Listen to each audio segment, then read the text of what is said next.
Yo, what is going on, guys? Welcome back to another video. I know it's been like a week, 2 weeks, a week and a half since I've uploaded a video, recorded a video. I got a puppy and it's just been too much. But I'm gonna upload some videos today, tomorrow, hopefully a lot more soon. But today we got rappers ready for ops, hip hop daily. Let's get it. Rappers can get wild, but some are crazier than others. Even though it's important to protect yourself, some rappers take it a step too far and expose their activities on camera. Here's a look at a few reckless rappers who have gotten themselves into trouble for being careless with a gun. Lil Xan. Lil Xan is a rapper known more for his viral antics than his music. Ready, bro? If this is just that random video where he like is just carrying a pistol at a gas station, bro, I'm weak. He blew up back in 2018 with the track Betrayed, which quickly went viral thanks to the Cole Bennett directed music video. But his sudden rise to fame also came with a lot of negativity and hate from critics and fans who felt that he didn't truly respect hip-hop culture.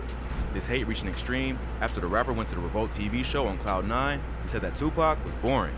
In addition to rating topics like Xanax, net neutrality, Kush, Bitcoin, and sex dolls, Lil Xan gave his opinion on the legendary West Coast rapper Tupac Shakur. When asked about Tupac, Lil Xan rated Pac a 2 out of 10 before shrugging and saying, "It's boring music." It's boring music. Revolt even had to put up a disclaimer to say that the views and opinions expressed in the video are those of Lil Xan only, so they wouldn't catch an... Okay. I mean, I like Pac's music, but I mean, like, I don't. Bro, people are weird as fuck, bro. Like, dead ass. Like, I like Pac's music, but it's like, why the fuck would I care that Lil Xan said it, that it's a 2? You know, like, it's not gonna change any heat on his behalf. The music when I'm listening to that shit in my ears. The fuck. The backlash from Lil Xan's comments was pretty immediate. Hip-hop media outlets like Hot 97 and The Breakfast Club clowned the rapper for his opinion. Comedian Michael Rappaport jumped into the conversation to trash the mumble rapper. Some whack-ass, non-rapping rapper named Little Xan, Little Xanax, some pill-popping motherfucker, face tattooed cornball, no skill, no talent motherfucker said that Tupac's music. Like, Michael Rapper is this mad over something that Lil Xan said. I let that sink into your mind, bro. Like, music wasn't interesting. Y'all need to smoke some trees, bro. That Lil Xan was officially banned from hip-hop over the Tupac comments. Some younger rappers stood up for Lil Xan and said that they never really listened to Tupac that much either because it was before their time. But no one actually went as far as calling the legend boring. The video instantly went viral and Lil Xan caught a lot of hate. It got so bad that at one point, Xan had to be saved by police after being attacked by a mob of angry Tupac fans at a Del Taco in the city of Redlands where he grew up. In the video recorded during the incident, Lil Xan said that the media had twisted his words and that he actually believes Tupac is a legend. For real, I gotta say something. The media twisted my words. I think Tupac is a legend. Tupac is definitely a legend. But it's hard to say that the media twisted his words when all they asked him to do was give his opinion. He probably just wasn't aware of the backlash he would get for answering honestly. It got so bad that Lil Xan eventually admitted that it was messing with his mental health. Yeah, I don't really fuck with that, bro. Like, I obviously don't think people should be fucking with him, but I don't think if you said what you said, bro, like, you gotta stand on what you said. He found a message on his Instagram story that said, "Mentally not okay. Please pray for me," with a broken heart emoji before deleting his social media. After that, the rapper dropped off the music scene for a while, and it seemed like he was dealing with personal issues. Then, in 2019, TMZ this is when I was talking about. Into a fight with someone who was harassing him in the parking lot of a gas station. It's not clear clear what started the fight because the video begins while they're already arguing. But the dude recording the video called Xan a little. Hey, yo, bro. Look at this little homie. Xan starts yelling back, and the guy just tells him to do something then, homie. Do something then, dog. What the you want, bro? Hey, Get the out. At one point, the guy just says, "Y'all see this shit, right? Look at Lil Xan pulling a gun right now." Get out. Hey, God, this one. Get the fuck out. Hey, y'all see this shit, right? Look at little Xan pulling a gun right now. Xan was on his way back to his car, but stops to turn around and answer the dude. Sure enough, Lil Xan has a gun in his hand, and he starts pointing it in the guy's direction while telling him to get out. The guy clearly isn't that scared because he just says, "Hey, pull that shit out." Who the fuck is gonna be scared, bro? It's literally Lil Xan, Out man. again, homie. But on the other case, On the other hand, that nigga ain't whipping no gun out on me, nigga. You finna die. Hey, pull that shit out again, homie. Yeah. As Lil Xan is getting back in the car, Xan waves the gun back at him from inside the car and calls the guy, but doesn't actually do anything intimidating, and eventually the video just ends. The man recording the video was named Anthony Sanchez and had confronted the rapper over his comments about Tupac. Sanchez eventually sued Lil Xan for assault and battery, claiming the rapper inflicted emotional damage on him. Lil Xan posted a message online after the incident. Dude, what the fuck is this world, bro? This nigga sued Lil Xan? Bro, what the fuck is going on, man? These are actually the softest people I've ever met in my life. Like, at first I was like, okay, Lil Xan's a bitch. Cause, well, listen, I don't fuck with Lil Xan, but I used to fuck with some of his songs back in the day. But, like, how you gonna do all that shit and then, or how you gonna, like, get into an altercation? I'm talking about the other guy, honestly, and then sue him. And again blamed the media for trying to twist what happened and claimed he was only acting in self-defense. It's not clear what the outcome of the lawsuit was, but the Tupac comment was the beginning of the end for Lil Xan's music career. Although he occasionally makes headlines for something crazy like this, the rest of his music can never quite live up to the hype of his breakout single. But if you thought that was crazy, this next rapper Does this nigga pulled even out a drop pistol music? during a radio interview and pointed it at the host. Boom Gang. Boom Gang, now known as John Gabbana, is a rapper. Bro, Boonk. Y'all, if y'all haven't seen that fucking interview of Boonk Gang on Adam Internet 22, celebrity drunk who as got fuck, bro, y'all gotta go watch famous for that. being reckless. Before venturing into music, I didn't know the they rapper pulled a built massive pistol on social a media nigga, though. following by going into stores and pretend to purchase an item, only to run away without paying, screaming his signature catchphrase, "Boom Gang, whole lot of gang shit." Boom gang, whole lot of gang shit, you know what I'm saying? Oh, and over the diamonds in the bitch in the mall, you know what I'm saying? In the mall, you know what I'm saying? Got 100K right now, you know what I'm saying? Whole lot of gang shit, you know what I'm saying? 100K in the mall, bitch. Oh, boom gang! Often, he'd end up destroying the inside of the store and other property in the process. Boom has since turned his life around and decided to focus on more positive endeavors. For a while, he was one of the most reckless characters on the internet. Yeah. Really saying something. But like Lil Xan, Boonk after a was going while, hard. He all the needed- negative he needed to attention began chill. to affect his mental state. One of the wildest moments during Boonk's early days was when he pulled out a gun during a radio interview with Hollywood Unlocked. In January 2018, Boonk sat down with hosts Jason Lee, Melissa Ford, and Giovanni Watson to discuss his come-up and viral fame. Dude, this is a nigga I will never, ever, ever have around me with a gun, bro. Look at this nigga, bro. He literally has his finger on the trigger, bro. Jason Lee. Look, bro. He's waving it everywhere with his finger on that Melissa trigger, Ford bro. and Giovanni Watson to What discuss his the come-up and viral fuck? fame. At one point in the interview, Boonk, who's also shirtless and flexing big wads of cash, pulls out his gun and casually points it at the show's creator, Jason Lee. Lee asks Boonk if the safety is on, and Boonk just replies, whole lot of gang shit. We're gonna turn it on right now.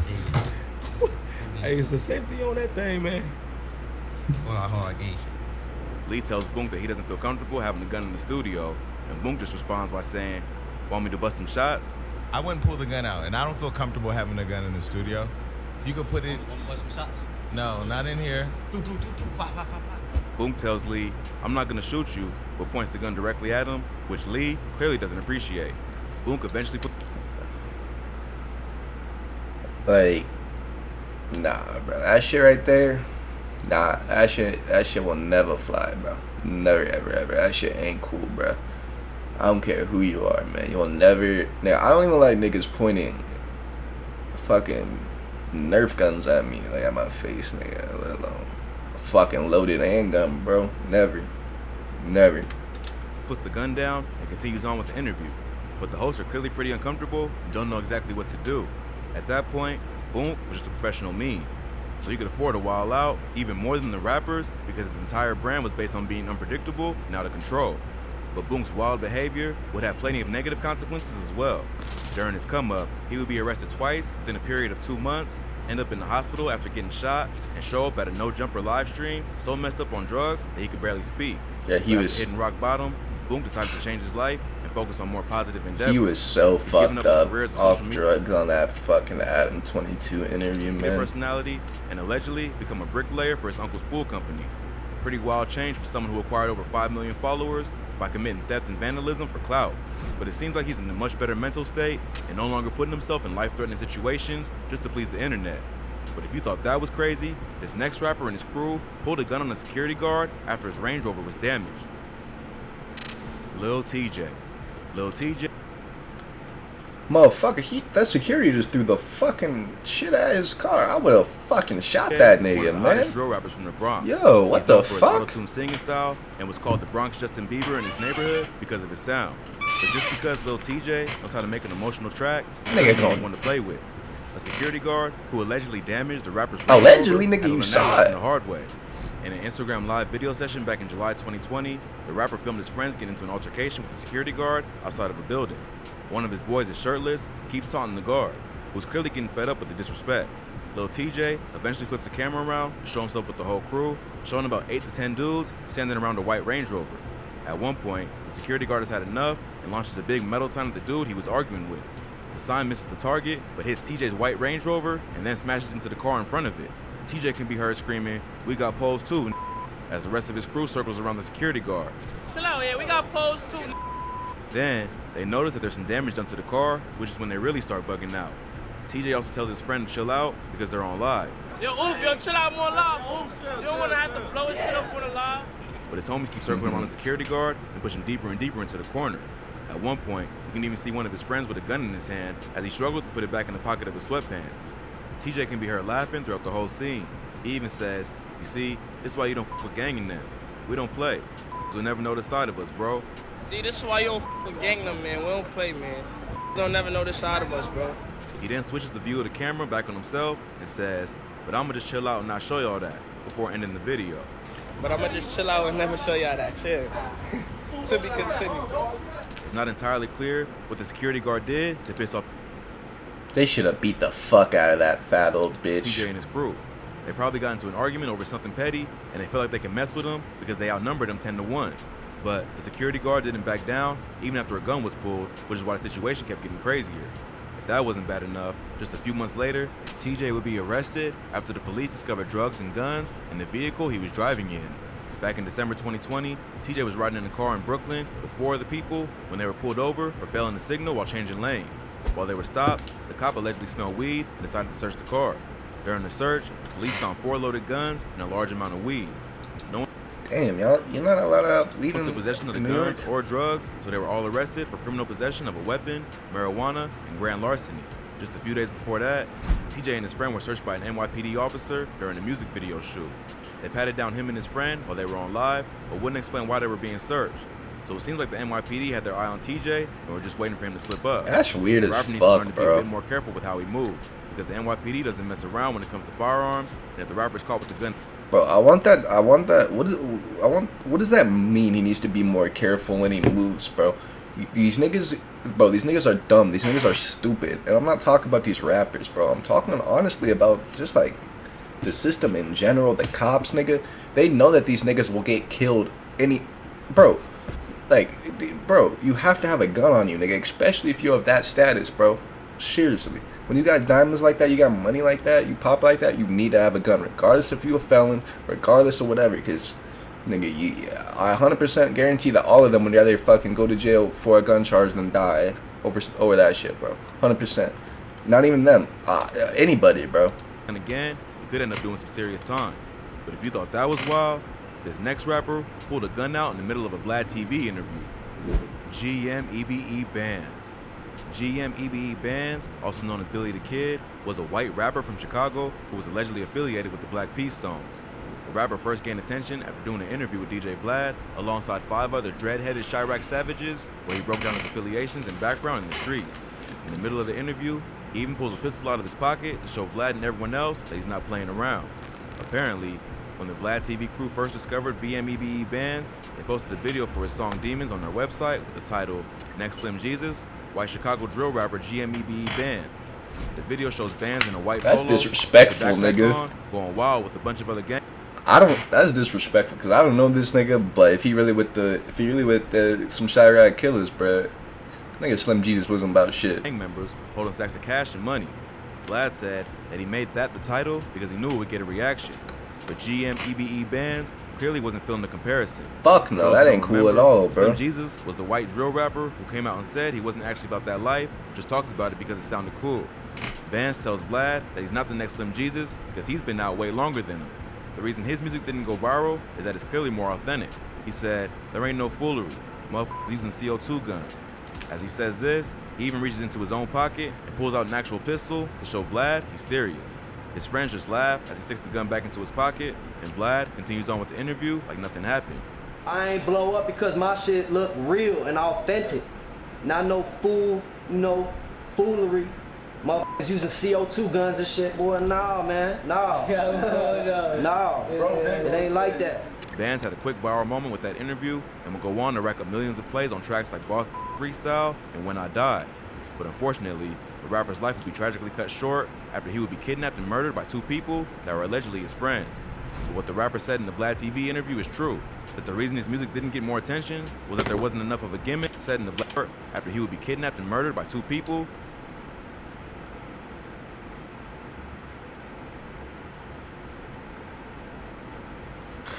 Rest in peace.